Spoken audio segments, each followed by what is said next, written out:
Everybody, this is Brajesh यार और आप देख रहे हैं CABA इन्फोवेंट्री। क्या जीएसटी के अंदर सेलर द्वारा ऑन एनी नॉन कंप्लायंस के आधार पर परचेजर को ITC का बेनिफिट डिनाई किया जा सकता है? पिनस्टार ऑटोमोटिव इंडिया प्राइवेट लिमिटेड के केस में Madras high court has held that substantive liability to pay tax falls on the supplier and the protective liability upon the buyer. The court held that section 16(2)(c) of the CGST Act should be read strictly.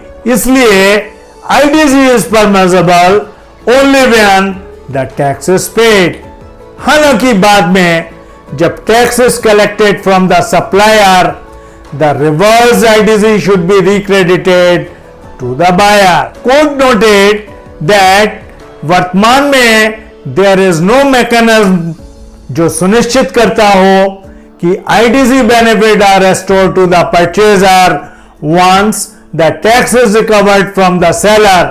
ये एक ऐसी स्थिति की ओर ले जाता है जहां revenue department gets taxes not just from the supplier but also from the purchaser. To address this issue, High Court ने यह सुनिश्चित करने के लिए call for setting up a mechanism to ensure that the purchaser gets input tax credit benefits as long as GST is recovered from the supplier.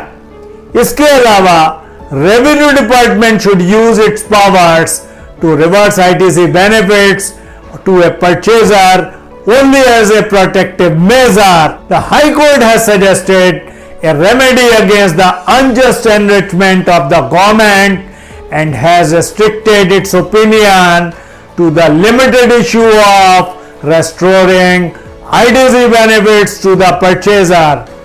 Court ने strict application of ITC provisions पर सवाल नहीं उठाया है. The said order can potentially कई pending writ petitions को impact कर सकता है जो सेलर द्वारा ऑन एनी नॉन कंप्लायंस के आधार पर परचेजर को ITC के बेनिफिट से डिनायल करने को चैलेंज करती है. Thanks for watching.